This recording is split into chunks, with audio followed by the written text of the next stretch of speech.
తాకట్లో ఉన్న మీ బంగారాన్ని విడిపించి ఆ రోజు ఆన్లైన్ రేటుకి కొంటాం. Sharma gold company. నమస్కారం, వెల్కమ్ టు సుమన్ టీవీ. నేను గీతాంజలి. ప్రస్తుతం మనతో పాటు శ్రీ జగదాంబ త్రిశక్తి పీఠాధిపతులు తాళ్ళూరి బనారస్ గురూజీ గారు ఉన్నారు. వారితో మాట్లాడదాం. గురుగారు నమస్కారం అండి. నమస్తే అమ్మా.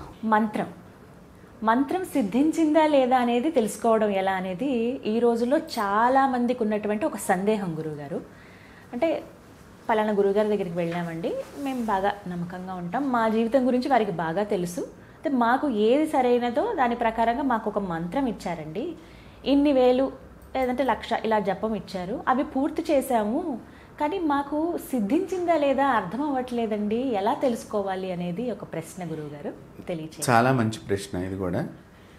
మంత్రం సిద్ధించింది లేదు అనే దానికి ప్రథమంగా ఆ మంత్రం తీసుకున్న గురువు ఎందు వీరికి భక్తి ఎంత ఉన్నది అనే దాన్ని బట్టి ఆధారపడి ఉంటుంది. గురువు ఎందు భక్తి లేకపోయినా, నమ్మకం లేకపోయినా, అలాగే గురువుని వేరే చోట ఎవరైనా విమర్శించే ప్రదేశంలో మనం నిలబడ్డా, మన గురువుని వేరే గురువుల్ని విమర్శిస్తున్నప్పుడు మనం వాళ్ళతో పాటు చేతులు కలిపిన మంత్రం సిద్ధించాలి అంటే అది సిద్ధించదు. ఎందుకంటే గురువు అనేటువంటిది ఎవరైనా ఒకటే. గురుమండలంలో ఉండేటువంటి గురువు మీరు ఏ గురువుని చూసినా కూడా మన గురువు ఎవరైతే మంత్రం ఇచ్చారో ఆ గురువుని అవతల గురువుల్లో దర్శనం చేసుకుని నమస్కరించాలి తప్ప, ఈ కాలంలో చాలా మటుకు ఏమైపోయిందంటే వారేదో బాగా మహిమలు చేస్తున్నారంట అంటే మన గురువుని వదిలేసి అక్కడికి వెడుతున్నాము. అంటే మన కన్న తల్లిని వదిలేసుకున్నట్లే కదా. కాబట్టి గురువు నిజంగా దాన్ని హర్షించరు. అలా పోగవుతున్న జనాభాను చూసి అవతల గురువు కూడా వీళ్ళని పోగు చేసుకున్నా కూడా ఆయన కూడా గురువు కాడు. చూడండి, రెండింటికి ఇక్కడ చాలా ఇది ఉన్నది. అతను కూడా గురువు కాడు. నీవు ఎవరినైతే తొలిగా గురువుగా భావన చేసి ఉన్నావో ఆ గురువుతోనే ప్రయాణం చెయ్యాలి, ఆ గురువుతోనే నువ్వు సమాధానం పొందాలి. ఏ ప్రశ్నకైనా కూడా నీకు ఎంత చేసినా కూడా ఆ గురువుగారు చెప్పింది అవ్వలేదు అంటే అది నీ లోపమైనా అయి ఉండవచ్చు, లేదా గత జన్మ కర్మకి ఇంకా అది నువ్వు చేసే జపము సంఖ్య దానికి సరిపోకపోయి ఉండవచ్చు కర్మను తీసివేయటానికి. ఎలా అంటే ఇప్పుడు మనం చూడండి, మామూలు చిన్నగా జ్వరంగా అనిపిస్తే మనం ఏదో పారాసిటమాల్ ట్యాబ్లెట్ లాంటిది వాడతాం. అది మన అందరికీ తెలిసిపోయిన ట్యాబ్లెటే. ఇప్పుడు డోలో కానీ ఇట్లాంటివి ఇవి వేసేసుకుంటాం ముందర, కానీ అంతకి తగ్గపోదు. అప్పుడు మనం డాక్టర్ దగ్గరికి వెళ్ళాల్సి వస్తుంది. మేము ఇవి వేసామండి, వాడు చెప్తాడు అప్పుడు, అమ్మ ఇది ఎందుకు ఇట్లా వేసుకోకూడదు, మీ శరీరాన్ని ఇవన్నీ అనవసరంగా పాడు చేస్తాయి అని చెప్పి ఆయన వేరేవి రాసిస్తాడు. అప్పుడు అది పనిచేసి మనకు తగ్గుతుంది. కాబట్టి అలాగే మనము కూడా మన గురువుని మళ్ళీ ఇది జరగనప్పుడు, ఈ మంత్రంతో మనకి ఇది జరగలేదు అనే భావన మీలో కనుక ఒకవేళ ఉన్నట్లయితే కనుక దాన్ని మన గురువు దగ్గర వెలిపించుకోవాలి. అక్కడి నుంచే మళ్ళీ తిరిగి సమాధానాన్ని పొందే ప్రయత్నం చేయాలి. సో అలాంటి జరిగినప్పుడు మాత్రమే మంత్రం మనకి సిద్ధవటానికి ఎక్కువగా కనిపిస్తుంది. రెండవది, మంత్రం సిద్ధించాలి అంటే కనుక ముఖ్యంగా అంటే మాకు అలాగే ఉన్నది, పాప మా గురుగారు ఇంకా అవ్వలేదని చెప్పి అని అన్నారు, లేదా ఇంకా చేయలేకపోతున్నాము, మేము గురువుగారు చాలా దూరంలో ఉంటారు, ప్రతిసారి ఆయన దగ్గరికి వెళ్ళాలన్నా చాలా సమయం పడుతుంది అనుకునే వాళ్ళందరికీ నేను చెప్పిన చిట్కా పాటిస్తే కనుక మంత్ర సిద్ధి అవుతుంది. మంత్రం సిద్ధవ్వాలంటే మొట్టమొదటిగా ఆ మంత్రం, ఇప్పుడు సహజంగా మనం శ్రీరామ అనే మంత్రాన్ని మీ గురువుగారు మీకు ఇచ్చారు. ఇప్పుడు ఈ శ్రీరామ అనేటువంటి మంత్రాన్ని మీరు ఎట్లా జపం చేస్తున్నారు, దానిలో లోపాలు ఏంటి అనేది మనం పరిశీలన చేసినట్లయితే, శ్రీరామ అని జపం చేసేటువంటి నామాన్ని ఎవరైతే చేస్తున్నారో చక్కని పరిశుభ్రమైన వాతావరణంలో కూర్చున్నారా లేదా బాగా గమనించుకోవాలి. తర్వాత శ్రీరాముడు ధర్మానికి ప్రతీక. సో మనలో ధర్మానికి సంబంధించిన లక్షణాలు కూడా ఉండాలి అనేటువంటిది గమనించుకోవాలి. రెండవది, శ్రీరాముడు ఏ గురువు కనిపించినా కూడా వాళ్ళకి చక్కగా సాష్టాంగ నమస్కారం చేయటము, తర్వాత వారి దగ్గర నుంచి ఆశీస్సులు పొందటమే తప్ప తనుగా ఈ కోరికల్ని కానీ లేకపోతే మన మనసులో ఉండేటువంటి భావాల్ని కానీ ఆ గురువుల దగ్గర వ్యక్తపరిచేవాడు కాదు రాముడు. రాముడికి ఏమి కావాలో అని గురువులందరూ కూడా ఆయనకు ప్రసాదించారు. సో అలాంటి లక్షణాలు మనలో ఉన్నాయా ముందుగా గమనించుకోవాలి. కాబట్టి మనం ఏం చేస్తామంటే సహజంగా ఏ గురువు కనిపించినా గురుగారు ఆ జపం చేస్తాం ఈ జపం చేస్తాం మీరు కూడా ఏదైనా ఒక మంత్రం ఇస్తే అది ప్రతి ఒక్కరి దగ్గరికి పోయి మనం మంత్రం తీసుకుంటే గతంలో తీసుకున్న మంత్రాలనే మనం సరిగ్గా చేయలేకపోతున్నాం. మళ్ళీ ఇప్పుడు కొత్త మంత్రాన్ని తీసుకుంటాం. ఇది ఒక కొత్త ఒక మోజు పాత ఒక రోత అనేటువంటిది లాగా మనిషి జీవనం అయిపోతుంది. సో అలాంటప్పుడు ఎన్ని మంత్రాలు తీసుకున్నా మనకి సిద్ధులు జరగవు. కాబట్టి ఈ లోపాన్ని మన వీక్షకులు ఇది గమనించాలి ముఖ్యంగా. కాబట్టి గురువుల దగ్గరికి వెళ్ళండి. మీకు వేరే గురువులు ఉన్నారు, వారికి వెళ్ళి గురువుగారు నేను పలానా మంత్రం మా గురువుగారు ఇచ్చారు, దాని ఆశీస్సులు తొందరగా నాకు లభించాలని మీరు కూడా ఆశీర్వచనం చేయండి అని ఒక నమస్కారం చేస్తే వారు మంచి మనసుతో తప్పకుండా నీకు ఆ మంత్రం తొందరగా సిద్ధించగలుగుగా కానీ వారు ఆశీర్వచనం చేస్తారు. మనం ఇది నిజంగా చేస్తున్నామా? ఈ ప్రక్రియ చేయటం లేదు, అసలు చేయట్లేదు ఇప్పుడండి. ఒకటి. రెండవది, మంత్రం తీసుకున్న తర్వాత ఆ మంత్రదేవత ఎవరు, దానికి ఏ జపమాలతో చెయ్యాలి, ఏ రంగుని ధరించాలి, ఏ ఆహారాన్ని నైవేద్యం చెయ్యాలి, ఆ దేవతని ఏ విధంగా మనం తొందరగా ఆరాధన చేయాలనే విషయాల్ని మన గురువులు మనకు తెలియచేశారా లేదా అనేటువంటి దాన్ని మనం మంత్రం ఇచ్చేయంగానే మంత్రం ఇచ్చేశారు అని చెప్పి మనం బయటకు వచ్చేస్తాం. అలా కాకుండా దాని విశ్లేషణ అంతా కూడా అడగాలి గురువు గారిని. అప్పుడు కూడా కొంత ఈ లోపాలు జరిగినా కూడా దేవతలు తొందరగా మన దగ్గరికి రారు. ఇదొకటి ఉన్నది. రెండోది, మంత్రం మనకి సిద్ధించాలి అని మీరు బాగా కాంక్షతో ఉన్నారు, ముందర ముష్టి వాళ్ళకి అన్నం పెట్టాలి. చాలా పేదవారికి, నిజంగా అంటే ముష్టి వాళ్ళు అని అనకూడదు, కానీ సమాజంలో అదొక పదం బాగా అలవాటు అయిపోయింది అంటే వాళ్ళకి అర్థం అవటానికి నేను చెప్తున్నాను. పేదలకి అన్నం పెట్టాలి. ఆ అన్నం పెట్టేటప్పుడు నీవు ఎలాగైతే చక్కగా కడుపు నిండా తినటానికి ఏ రకంగా అయితే నువ్వు చేసుకుని ఆనందంగా చేసుకుని నువ్వు ఎట్లాగైతే భోజనం చేస్తావో ఆ మాదిరిగా ఆనందంగా వంట చేసి నీ చేత్తో నీ దేవుడి దగ్గర నైవేద్యం చేసి అది తీసుకెళ్ళి ఇచ్చేటప్పుడు కూడా కొంతమంది మనం ఏం చేస్తామంటేనమ్మా పట అన్నట్టుగా ఇట్లా కొంతమంది పడేస్తూ ఉంటారు. అది చాలా తప్పు. వాళ్ళు తీసుకుంటారు. అక్కడ మనం ఎలా ప్రవర్తించినా వాళ్ళు తీసుకుంటారమ్మా. వాళ్ళు తీసుకుంటున్నారు అంటే భగవంతుడు తీసుకుంటున్నట్లు లెక్క. అప్పుడు మనం ప్రవర్తించే విధానం ఒక్కసారి ఆలోచన చేయండి. భగవంతుడు తీసుకుంటున్నాడు అని గనక నీలో ఆలోచన లేనప్పుడు నేను నా దగ్గర ఉన్నది అని పెడుతున్నాను మీకు చూడండి ఇన్ని రకాలుగా అని ప్రదర్శిస్తారు, అప్పుడు కూడా మంత్రసిద్ధి కాదు. కాబట్టి ఇది పేదవారికి పెట్టండి అన్నప్పుడు పేదవారి యందు అమృతతుల్యమైనటువంటి అమ్మ మనసుగా పెట్టాలి. సో పెట్టినప్పుడైతే వాళ్ళమ్మ మీరు తినకుండానే వాళ్ళ కళ్ళల్లో ఒక రకమైనటువంటి ఆనందమైనటువంటి వాతావరణం మనం గమనిస్తాం. దేవత మనకు వర్షిస్తుంది. అప్పుడు ఇంటికి వెళ్ళేలోగా దేవత అనుగ్రహం మనకు కలుగుతుంది. అంత సుస్పష్టంగా దేవతలు ఎప్పుడూ కూడా మనల్ని డబ్బును సంపాదించి మూట కట్టమని చెప్పలేదు. బాగా తెలుసుకోవాలి అందరూ కూడా. డబ్బు దానందరికీ అది వస్తుంది, మనం చేయవలసిన పని మనం చేయాలి. ఈ డబ్బు వచ్చినప్పుడు పూర్వకాలంలో మా చిన్నతనంలో మేము గమనించిందంతా ఏంటంటే నాన్నగారు డబ్బులు తెచ్చారనుకోండి, జీతమే కానివ్వండి వ్యాపారమే కానివ్వండి, అమ్మకి ఇస్తే అమ్మ దేవుడి దగ్గర పెట్టేది. అంటే ఏంటి, ఆ డబ్బు లోపల ఉండేటువంటి నోట్లు ఒక కట్టగా తీసుకొచ్చారనుకుందాం, ఎవరెవరి చేతుల్లోంచి వస్తాయో మనకు తెలియదు. ఎందుకు అని శాస్త్రం ఎందుకు చెప్పండి, పూజ దగ్గర ఈ చిల్లరి కాయిన్స్ కూడా మనం పూజ దాన్ని కూడా కడగమని చెప్పింది వేదం. దేవత అనుగ్రహానికి పాత్రలు కావాలి అంటే, మంత్రసిద్ధి కలగాలంటే ఇవి కూడా చెయ్యాలి. కారణం ఏంటంటే ఈ రోజుల్లో మీకు చాలామందిని గమనించండి, గుడి దగ్గర మనం మెట్ల మీద కూర్చున్న పేదవాళ్ళకి మనం డబ్బులు వేస్తూ ఉంటాం. ఓ 10 రూపాయలు తీసుకుని వాడి దగ్గర చిల్లర అడిగి తీసుకునే వాళ్ళు చాలామంది ఉంటారు. వాడి దరిద్రం మనకు వచ్చింది. తీసుకోవద్దు.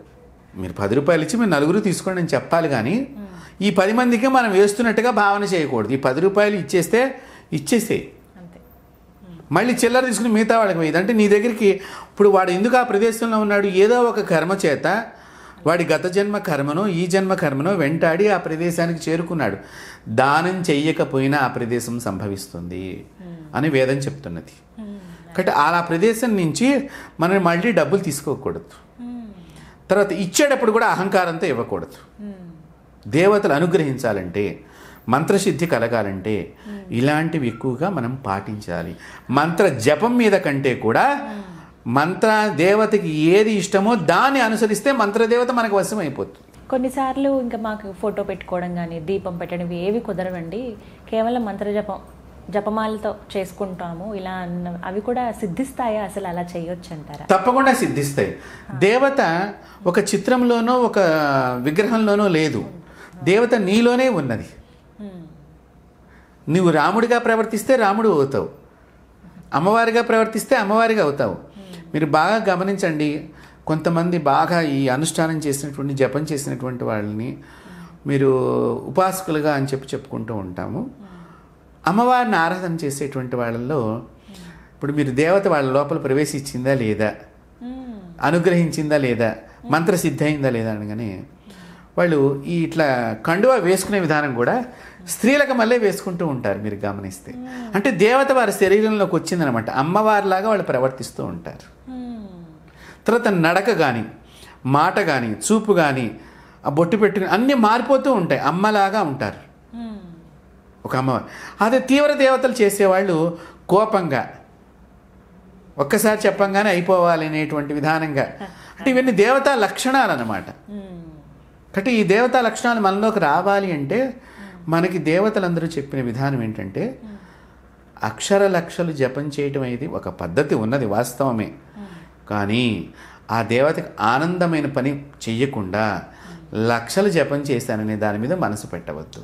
ఇలా జపం అంటే మంత్రం తీసుకుని జపం ప్రారంభించినప్పుడు ఉదాహరణకి ఒక 20 రోజుల్లో ఇన్ని వేలు పూర్తవ్వాలని ఉంటుంది కదండి. అలా ఉన్నప్పుడు ప్రతిరోజు తలకు స్నానం చేసి కూర్చోవాలా జపానికి, లేదా ఏమైనా వెసులుబాటు ఉంటుందా దీనికి? పుణ్యస్త్రీలు నిత్యము తలస్నానం చెయ్యకూడదని వేదం చెప్పింది. వారు రోజుకి మామూలుగా కంఠస్నానమే చేయాలి. మగవారికి శిఖ పెట్టుకోమని శాస్త్రం చెప్పింది. కాబట్టి గుండుగా ఉంటుంది కాబట్టి శిరస్నానం చేయటం ఉత్తమము.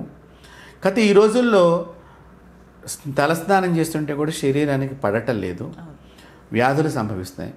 కాబట్టి కొంచెం నీళ్లు సంప్రోక్షణ చేసుకుని తల మీద కంఠస్నానం చేసి చేయవచ్చు. దేవతలు దానికి ఏమీ మనల్ని ఏదో సరిగ్గా చేయలేదనేటువంటి భావన మనం బాధపడాల్సినటువంటి అవసరం. గృహస్థులుగా ఉన్న వాళ్ళకి అది కుదురుతుందంటారా? గృహస్థులుగా ఉన్నవారికి కూడా కుదురుతుంది, తప్పేమీ లేదు, చక్కగా కుదురుతుంది. చేయకపోయినా నడుస్తుంది, చేసుకోవచ్చు. మరి మంత్రజపం పూర్తి అయిపోయింది, ఇన్ని వేలు పూర్తి చేసామండి మేము, ఉదాహరణకు ఒక 80 వేలు చేసాము. మరి చివరి రోజున చేయవలసింది ఏంటి 80 వేలు పూర్తి అయిపోయిన తర్వాత? అంటే సహజంగా 1,00,000 సార్లు జపం చేయమని శాస్త్రం చెప్పిందమ్మా. ఈ 1,00,000 సార్లు జపం అయిపోయిన తర్వాత 1,00,000కు 10,000 సార్లు మనము తర్పణం చేయాలి, ఆవు పాలతో తర్పణం చేయాలి. ఆ తర్పణం చేసిన తర్వాత ఆ పాలని మనం తీర్థంగా తీసుకోవటము, అందరికీ పంచటం మూలకంగా కూడా ఆ తర్పణ తీర్థాన్ని స్వీకరించిన వాళ్ళకు కూడా మంచి జరుగుతుంది. నువ్వు నిజంగా ఇందాక మీరు సిద్ధి పొందాను, పక్క వాళ్ళకు కూడా దానివల్ల లాభం ఉంటుంది. అది మంత్రసిద్ధి పొందటం అంటే. సహజంగా 25,000 అయ్యేసరికల్లా మంత్రము దేవత అవి కొన్ని చిహ్నాలు మనకి కనిపిస్తాయి. ఇప్పుడు మాలాంటి వారికి అయితే కనుక మొదలుపెట్టిన 2-3 రోజులకే తెలిసిపోతుంది. ఆ నియమ నిష్టలు అనేటువంటి నియమము అంటే ప్రధానమైనది మనసే నియమం. మనసు నియమంగా ఉంటే చాలమ్మా. ప్రకృతి ఎలా ఉంది అనే దానికి అవసరం లేదు. మనసు లోపలే మనకి అన్నీ వచ్చేటువంటిది అక్కడి నుంచే. పాపము పుణ్యం మనసుతోనే ఉంటుంది. కాబట్టి అక్కడ నియమం ఉంటే తొందరగా పని అయిపోతుంది. కాబట్టి ఈ క్షీరతర్పణం 10,000 సార్లు చేయాలి. సో అదొక 2-3 రోజులు పడుతుంది. ఆ క్షీరతర్పణం చేసేటప్పుడు కూడా ఒక రూపాయి కాయను కానీ, లేకపోతే వెండి ప్రతిమ కానీ, ఏదైనా ఇత్తడి ప్రతిమ కానీ, రాగి ప్రతిమ కానీ మీ ఇంట్లో దేవతా మందిరంలో ఉంటే ఆ ప్రతిమ మీదనే ఈ తర్పణాన్ని వదులుతూ ఉండాలి. అప్పుడు ఆ ప్రతిమ లోపల కూడా శక్తి పెరుగుతుంది. తర్వాత తద్దశాంశం అంటే 1,00,000కి తద్దశాంశం 10,000, 10,000కి తద్దశాంశం 1000 సార్లు హోమం చెయ్యాలి మంత్రంతో.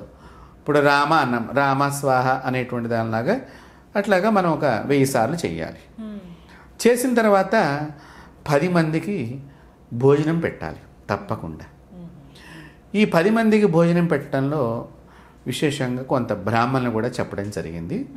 ఈ బ్రాహ్మణులు అని చెప్పడంలో గల కారణం ఏంటంటే యజ్ఞోపవీతము, సంధ్యావందనము, అనుష్ఠానం ఉంటుంది. కాబట్టి వారి దగ్గరున్న దేవత వీరికి ఆశీర్వచనం ఇచ్చి వీరి మంత్రశక్తిని అభివృద్ధి చేయటమో, వీరి మంత్రదేవతని వారికి చక్కగా ఉపయోగపడేట్టు చేయటమో, లేకపోతే మంత్రసిద్ధిని కలిగించడానికి ఆ దేవతా శక్తి కూడా వీళ్ళకు ఉపయోగపడుతుంది.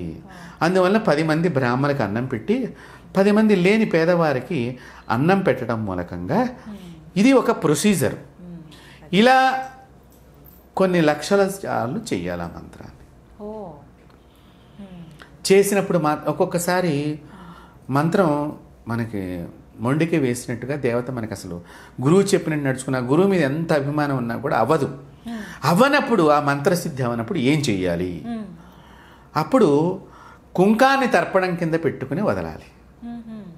క్షీర తర్పణం అన్నాం కదా, ఇప్పుడు కుంకుమతో నీళ్ళని కానీ కొబ్బరి నీళ్ళని కానీ ఆ మంత్రం మీద తర్పణంగా వదిలినప్పుడు అమ్మవారికి అప్పుడు మన యందు దయ కలిగేటువంటి అనుగ్రహం ఉంటుంది. కాబట్టి ఈ తర్పణాల్లో కూడా రకరకాలుగా ఉన్నాయి, ఏ విధంగా తర్పణం చేయాలనేటువంటిది. కాబట్టి ఇలా చేసినట్లయితే కనుక మంత్రసిద్ధి తొందరగా అవుతుంది. మంత్ర జపం చేస్తున్నప్పుడు ముఖ్యంగా స్త్రీలను విమర్శించరాదు, చిన్నపిల్లల్ని కొట్టకూడదు, వృద్ధులను కాపాడాలి, ప్రకృతిని కాపాడాలి, ప్రతి చెట్టుని దేవతగా భావన చేయాలి. పరుష పదాలు కానీ ఒకరి బాధించేటువంటి పదజాలం కానీ మన నోట్లోంచి బయటకు రాకూడదు. కాబట్టి ఇదొక నియమంగా మనం చేస్తే తొందరగా మంత్రసిద్ధి అయితే అవుతుంది. ఈ విధంగా చేస్తే చాలా సందేహాలు నివృత్తయ్యాయి. పుష్పమాలలు కట్టడం మూలకంగా కూడా మంత్రసిద్ధి అవుతుందమ్మా. ఏ పుష్పాలంటూ? ఏ పుష్పాలనైనా సరే.